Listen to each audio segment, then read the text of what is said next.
Yeah.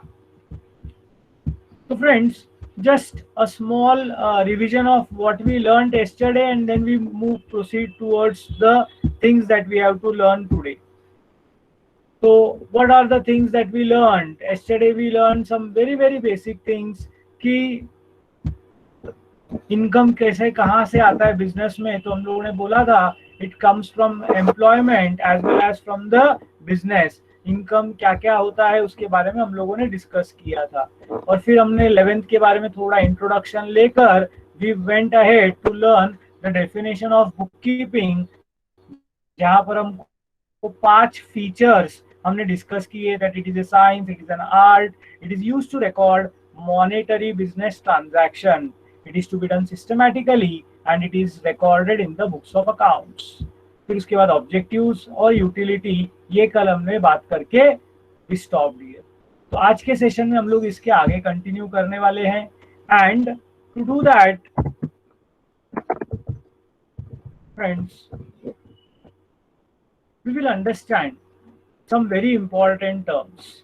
कल आपको BK का जब डेफिनेशन सिखाया गया था कि हमने बात किया था बुक कीपिंग क्या है. Book keeping is an art as well as a science of recording monetary business transaction systematically in the books of accounts. मेरे को बताओ ये पूरे डेफिनेशन में सबसे इंपॉर्टेंट वर्ड अगर कोई है तो क्या है? आपको क्या लगा? What was the most important word in the entire definition? Book keeping किस पर आधारित है?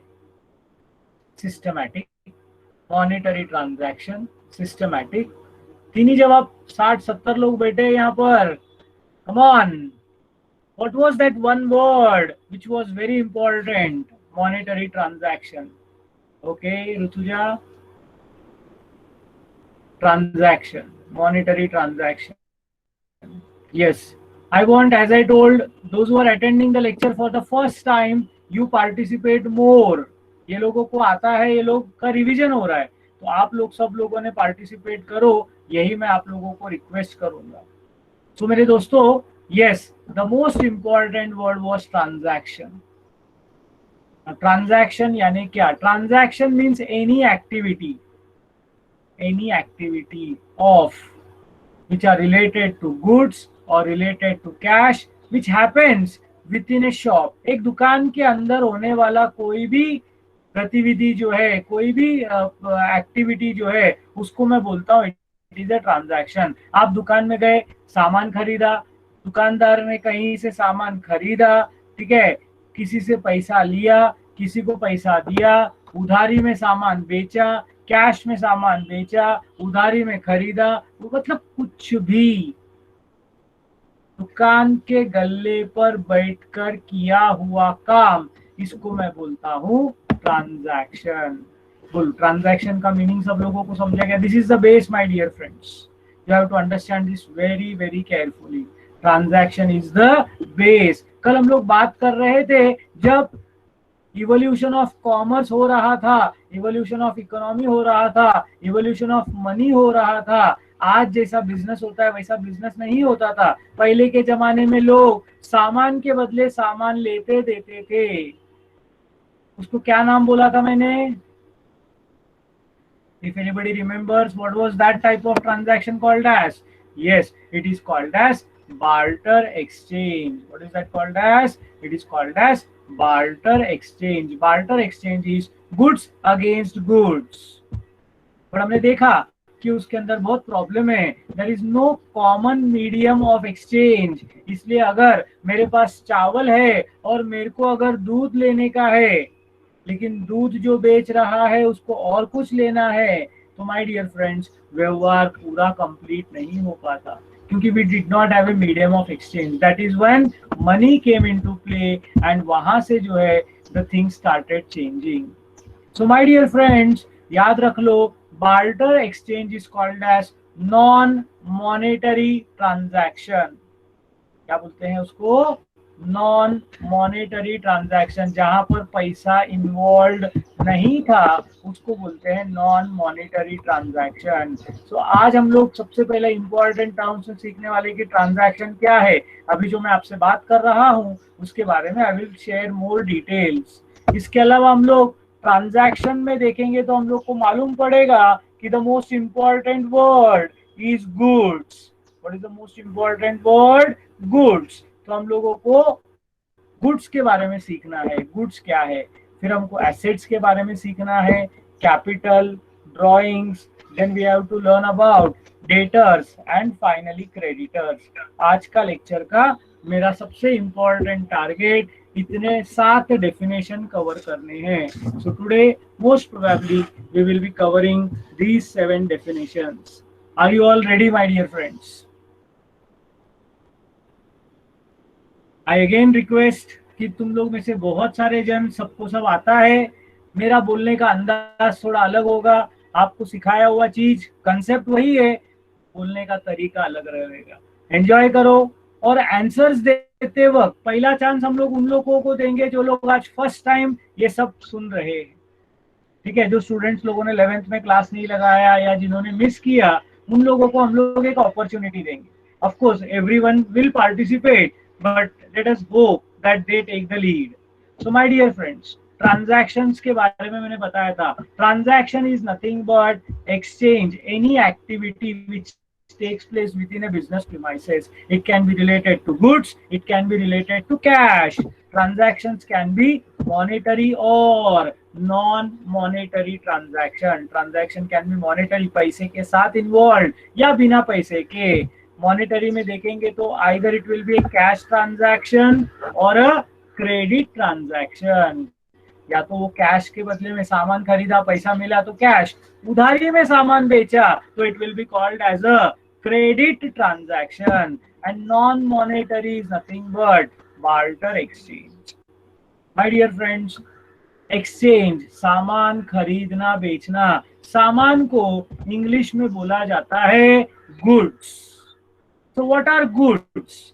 If I ask you simply what are goods? Goods are nothing but it can be anything. कोई भी चीज जो दुकानदार खरीदता है बेचने के लिए, जो दुकानदार खरीदता है काय के लिए? बेचने के लिए, उसको हम लोग बोलते हैं गुड्स। तो गुड्स का डेफिनेशन है any article which is purchased by a businessman for the purpose of resale. उसके पीछे इंटेंशन एकदम सिंपल है, क्या करना है दुकानदार को? सामान बेचना है। आपको मैं 2 सिंपल एग्जांपल देता हूं मेरे दोस्तों, इससे आपको समझ में आ जाएगा गुड्स क्या है। आपके सामने एक इमेज है, क्या दिख रहा है आपको? बहुत सारे कपड़े दिख रहे हैं। तो ये कपड़े के दुकानदार के लिए ये जितना भी वैरायटी ऑफ गुड्स है या ये जो क्लॉथ्स है, वो उसके लिए वो क्या नाम से बुलाएगा उसको? He will call it as goods. क्या बोलेगा वो उसको? गुड्स, ठीक है। मेडिकल स्टोर में जाओगे तो जितनी दवाइयां दिख रही है वो दुकानदार उसको क्या नाम से बुलाएगा? गुड्स बुलाएगा। बाटा के शोरूम में जाओगे, जितने चप्पल दिखेंगे वो उसको बोलेगा goods.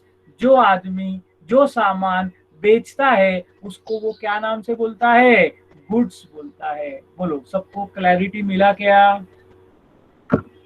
Is this clear with everyone? Anything which is purchased by a business for the purpose of resale is called as goods. Now my dear friends, understand this another example. आपके सामने एक और मैंने पिक्चर रखा हुआ है जहां पर कई प्रकार के एयर कंडीशनर्स है, ठीक है, लेकिन ये दुकान में सजा के रखा है। क्यों रखा है? What is the purpose? ये दुकान में इन लोग एसी बेच रहे हैं, तो मेरे को बताओ ये एसी इस दुकान वाले के लिए क्या होगा? 100% ये क्या होगा? गुड्स होगा। सो गुड्स क्या है? एकदम सिंपल भाषा में जो सामान जिस दुकान में बिकता है उसको वो गुड्स बोलता है। एक सेकेंड के लिए मैं आपको लेके जाता हूं दूसरे पिक्चर के तरफ।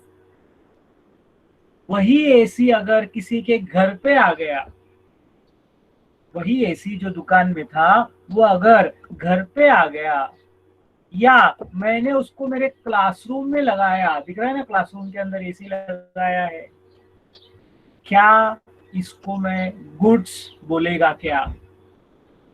Yes, no, don't no?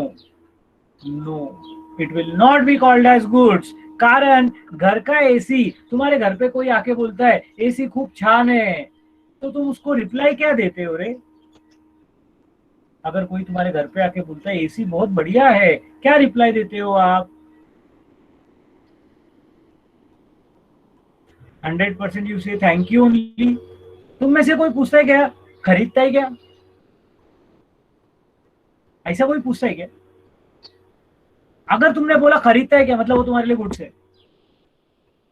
समझ लो, एकदम सिंपल। जो बेचने के लिए खरीदा था वो गुड्स, जो खुद के लिए खरीदा उसको बोलते हैं एसेट।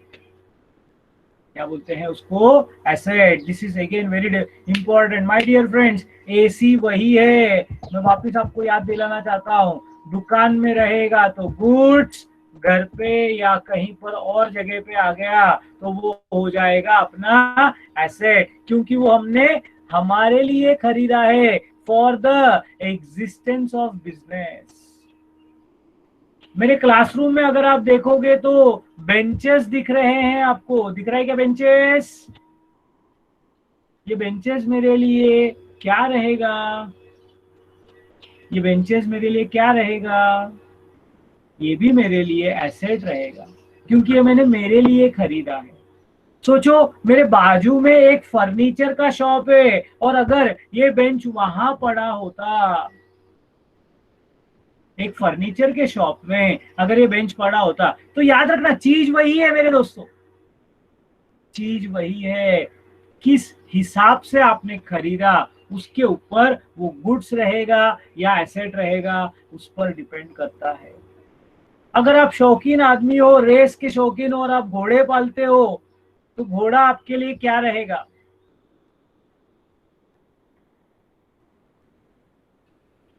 घोड़ा आपके लिए क्या रहेगा? It will B an asset, 100% it will B an asset.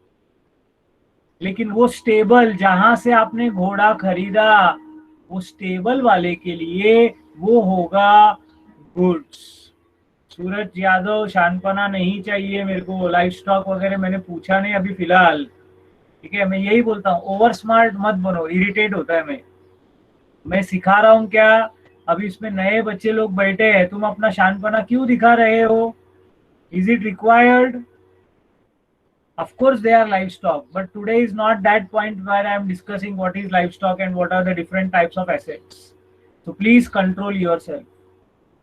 So my dear friends, goods और asset, चीज वही है, मैं वापिस बता रहा हूँ, चीज वही है, दुकान बदलने से नाम बदलता है। बोलो, क्या ये लॉजिक सब लोगों को समझा क्या?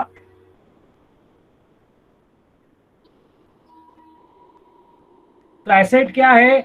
Anything which is purchase for self consumption, generally for a long period of time, is called as an asset. An asset refers to any property purchased by a businessman.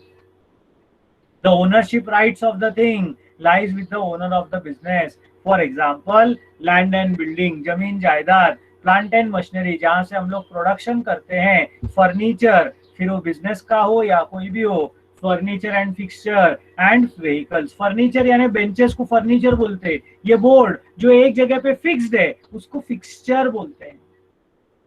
तो ये सब हमारे बिजनेस के क्या होते हैं? They are called as our assets. Now I want all of you to take out your pen and pencil, paper, and write down 5 examples of goods. 5 examples of goods. Write down 5 examples of goods that you can think about. कोई भी दुकान में जो सामान बिकता है, जैसे मैंने बोला था, cloth for a cloth dealer, AC for a electronic shop, वैसा कोई भी 5 दुकान याद करो और उसमें क्या क्या गुड्स होते हैं, जरा लिखो फटाफट my dear friends. If you are done with it, tell मी।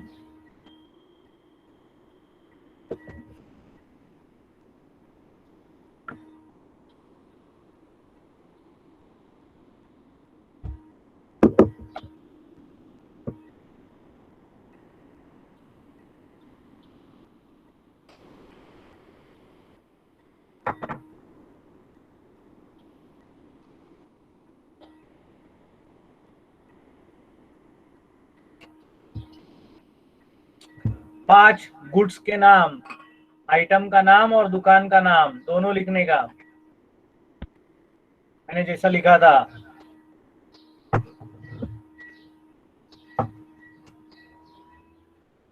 एक बार लिख के हो गया तो tell me done in the chat box.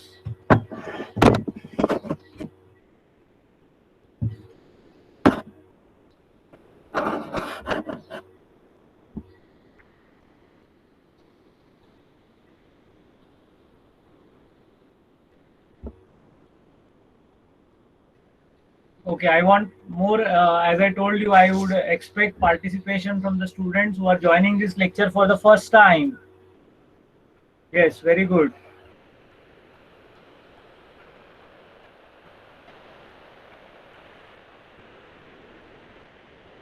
Great. Very nice.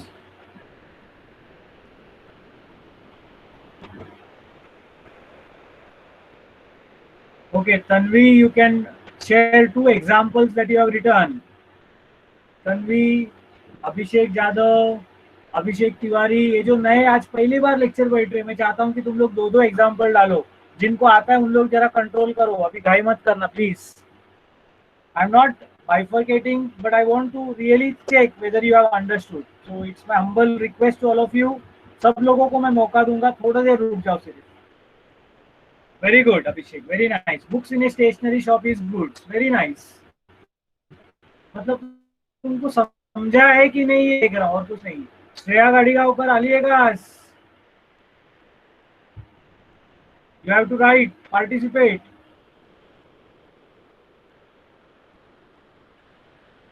Yes, Sanika, you can put your doubt or unmute and tell. Furniture in furniture shop. Correct, Abhishek. Very nice. Good morning, sir. Yeah, good morning. Sir, what is to be considered a library? Library is not a store ना, तो उसमें जो books है उसको books बोलेंगे कि क्या बोलेंगे? बेचने के लिए रखा है क्या? इश्यू करने के लिए रखा है, पर तो हम मेंबरशिप भरते हैं ना नॉर्मली। सी, बेचने के लिए रखा है क्या? नहीं, तो it is not goods, it is an asset. Okay, check, goods का कंडीशन एकदम सिंपल है, ठीक है। गुड्स का कंडीशन एकदम सिंपल है, बेचने के लिए रखा है तो गुड्स, नहीं तो asset. Okay, again what I will request is, yeah, I say doubts, of course these are good, लेकिन क्या है कि it may confuse the normal people, तो try to avoid that. Of course very nice doubt, but थोड़ा high level का है, सबके बस की बात नहीं है। Very nice, I saw Shreya Gadigavkar and others answering. It was very very motivating for me कि आप लोग मेरे साथ जुड़े हो और आपको समझ में आ रहा है। Now everyone can put up two examples that you have written, examples of goods. Yes, very nice. Jewelry में jewelry shop, medicines for medical shop, pharmacy medicines, yes, electronical sale, mobile laptop, tools, electronic gadgets. कौन से दुकान में Ananya? Stationery shop, food shop, yes, very good. Good. दुकान का नाम होना बहुत जरूरी है, क्योंकि दुकान का नाम हट गया तो वो एसेट हो जाएगा। आप सिर्फ बोलोगे मोबाइल, तो mobile is an asset for me. Mobile in a mobile shop is goods, please understand it very carefully. Yes, very nice, very good, very good. ये बेसिक चीज अगर आप लोग समझ जाते हो ना, बीके में बहुत सारा डाउट्स आपका सॉल्व हो जाता है मेरे दोस्तों। तो मैं ये मान के चलूं आपको गुड्स और एसेट दोनों में एकदम क्लियर फर्क मालूम हो गया करके। Wonderful, we move ahead and learn something new again. ये आदमी को जानते हो क्या? धन्यवाद, ये मैं ही हूँ और ये मेरा ऑर्गेनाइजेशन है, that is Heram coaching classes. क्या सिखाना चाह रहे हैं? I am the owner of the business and the name of my business is Heram Coaching Classes. Any business, any owner, कहीं पर भी रहने दो, बिजनेस चालू करने वक्त उसको, ओनर को, बिजनेस को, we have to contribute some amount. Owner gives certain cash to the business, and that amount which the owner contributes is called as capital. What is that called as? Capital. So capital is anything and everything which owner gives to the business. Ideally, it is cash contribution. But जब मैंने harem classes चालू किया था ना दोस्तों, मैं तो एकदम गरीब घर से आया था, मेरे पास इतने कुछ बहुत सारे रिसोर्सेस अवेलेबल नहीं थे। तो मेरे घर पे जो मैं पीसी यूज करता था, मेरे घर पे जो मैं पीसी यूज करता था, वो पीसी मैंने क्लासेस में लेके गया कि मेरे को वहां पर काम में आएगा। तो मेरे को बताओ, घर का पीसी मैं बिजनेस को दिया, वो मेरा कैपिटल माना जाएगा क्या? Yes, no, don't know? Yes, that will also be counted as my capital. मेरे घर का चेयर मैंने उठा के बिजनेस में लेके जाके रख दिया, वो भी मेरा कैपिटल माना जाएगा। मतलब कैश में होने दो, एसेट फॉर्म में होने दो, किसी भी फॉर्म में, ओनर ने बिजनेस को दिया, मतलब समझ जाओ कैपिटल। और उल्टा बात, जरूरत पड़ने पर बिजनेस से मैंने कुछ चीजें घर पे भी लेके आई, तो बिजनेस से कोई भी चीज घर पे लेके आया तो it will be called as drawing. तो next two very important words, हम लोग बहुत कुछ सीख रहे हैं, आपका ध्यान है कि नहीं मालूम नहीं। मैंने आपको ट्रांजैक्शन सिखाया, गुड सिखाया, एसेट सिखाया, अब मैं सिखा रहा हूँ capital. Capital means any amount, पहले तो it is the initial amount invested by the owner in the business.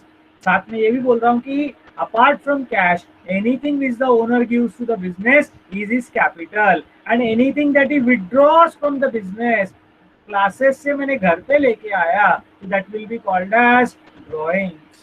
इसमें एक और बात समझ लो कि ओनर का एंटिटी अलग होता है और बिजनेस का एंटिटी अलग होता है। ओनर और बिजनेस ये दोनों भले एक दूसरे से बहुत नजदीक से जुड़े हो, लेकिन दोनों का अस्तित्व अलग अलग है। अस्तित्व अलग अलग है का मतलब क्या सर? बहुत सिंपल सा बात है कि ओनर का लाइफ अलग है, बिजनेस का लाइफ अलग है। हम लोगों ने, सब लोगों ने रिलायंस इंडस्ट्रीज का नाम सुना है दोस्तों। रिलायंस इंडस्ट्रीज बिजनेस है, इसको चालू करने वाले जो महान व्यक्ति थे वो थे मिस्टर धीरू भाई अंबानी। आज धीरू भाई अंबानी अपने बीच नहीं है, लेकिन रिलायंस आज भी है। तो दोनों का अस्तित्व अलग अलग है। दोनों सेम होते तो रिलायंस का भी डेथ हो गया होता अब तक। तो हर बिजनेस अपने ओनर से अलग अस्तित्व रखता है, ये याद रखना, बहुत सारे जगहों पर काम में आएगा। और ये जो मैंने आपको लॉजिक बताया, इसको बोलते हैं कंसेप्ट ऑफ एंटिटी। क्या बोलते हैं इसको? Concept of entity. अभी जो मैंने सिखाया उसको शब्दों में लिख के दिया है। कैपिटल क्या है? The amount invested bye a businessman into the business by cash और अदरवाइज, मतलब कुछ और भी लेके आया तो उसको हम लोग बोलेंगे कैपिटल। एंड ड्रॉइंग्स क्या है? The amount withdrawn by the businessman from the business for his personal use is called as drawings. जो पैसा बिजनेस से घर पे लेके आया उसको हम लोग ड्रॉइंग्स। तो आज मेरे को जो 7 डेफिनेशन आपको सिखाना था, 7 में से 5 डेफिनेशन हम लोगों ने कवर कर लिया। Transaction, goods, assets, capital, drawings. Of course these are all very very easy. इसके लिए we are going through very smoothly. Are you finding that I am going very fast? Do you want me to cut down the speed? Okay, next we come to another technical word which is called as debtors. Debtor कौन है? ये बहुत important. हम लोग दुकान क्यों चालू किया है मेरे दोस्तों? हम लोगों ने दुकान क्यों चालू किया है?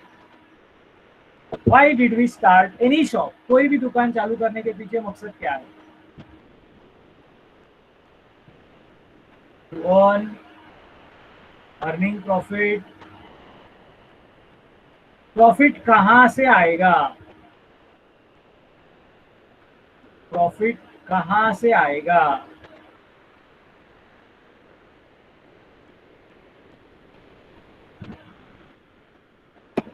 गलत जवाब है सूरज यादव।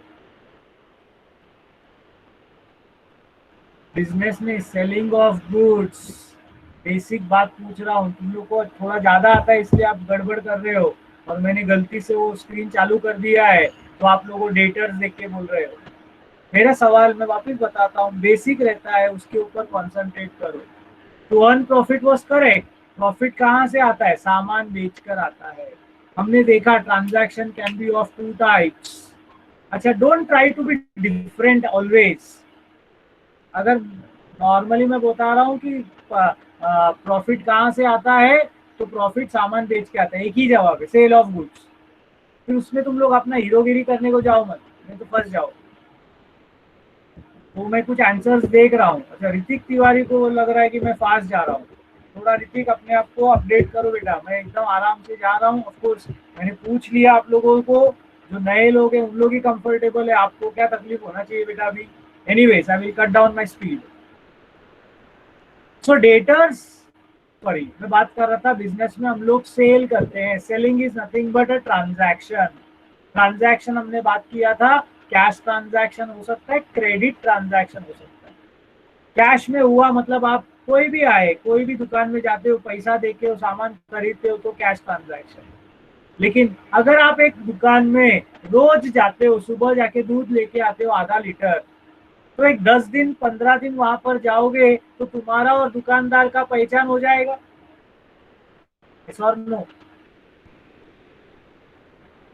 अब 15 दिन के बाद या तो तुम पूछोगे या दुकानदार बोलेगा कि सर आप तो रोज लेके जा रहे हो ना, एक काम करो मैं लिख के रखता हूँ, महीने में एक बार पैसा दे दो। वहां से चालू होता है उधारी। लेकिन उधारी चालू होने के लिए भरोसा होना जरूरी है। आप कोई भी दुकान में जाके मैं उधारी में लेके जाता हूँ बोलेगा तो भगा देगा। उधारी के लिए बहुत जरूरी है कि वो सामने वाला आपको पहचाने। माय डियर फ्रेंड्स, अगर आपके दुकान में कोई व्यक्ति आता है और उधारी में सामान लेके जाता है, जिसको हम लोग बोलते हैं कस्टमर, अकाउंट्स की दुनिया में उनको बोला जाता है डेटर्स। इस शब्द में बी अक्षर साइलेंट है, डेप्टर्स नहीं बोलते, डेटर्स। प्रोनाउंसिएशन पे ध्यान देना, डेटर्स। तो डेटर्स कौन है? The person to whom the goods are sold on credit basis. वो व्यक्ति जिसको हम उधारी में सामान बेचते हैं उनको बोलते हैं debtors. We have to receive the amount of bill from debtors. Naturally उधारी में सामान बेचा तो आप उसको पावती भी इनवॉइस बना के दोगे ना रे, आया नहीं? सब्सिडरी बुक्स में हम लोग सीखते हैं, we give an invoice, that invoice is what I called as bill. तो हम लोगों को वो इनवॉइस का पैसा मिलने का है। In simple words they are called as our customers. तो डेटर्स यानी कभी कंफ्यूज नहीं होने का, डेटर्स यानी हमारे कस्टमर्स, वो उनसे पैसा लेना है हमको। और दूसरा आएगा क्रेडिटर्स। दूसरा कौन आने वाला है? क्रेडिटर्स। एग्जैक्टली उल्टा, मतलब जिन लोगों से हम उधारी में सामान लेते हैं, the person from whom the goods are purchase आएगा, सॉरी मैं टाइप करते हुए गलती लिखा है, are purchase on credit basis are called as creditors. We have to pay the amount of bill to the creditors, and in simple words they are called as our suppliers. My dear friends, फिर से मैं बता रहा हूँ, transaction. Transaction में क्या सीखा हम लोगों ने? अगर आपको याद रहेगा तो ट्रांजैक्शन में हमने सीखा कि ट्रांजैक्शन मेनली दो प्रकार का है, monetary and non monetary. Non monetary यानी बार्टर एक्सचेंज जुना जमाने में होता था, आज के तारीख में वो एप्लीकेबल नहीं है। दूसरा पार्ट आता है मॉनेटरी ट्रांजैक्शन, इसमें कैश ट्रांजैक्शन आता है और क्रेडिट ट्रांजैक्शन आता है। कैश ट्रांजैक्शन आया मतलब सामान के बदले आपको पैसा मिलता है, क्रेडिट ट्रांजैक्शन यानी आप आज सामान देते हो, पैसा बाद में मिलेगा।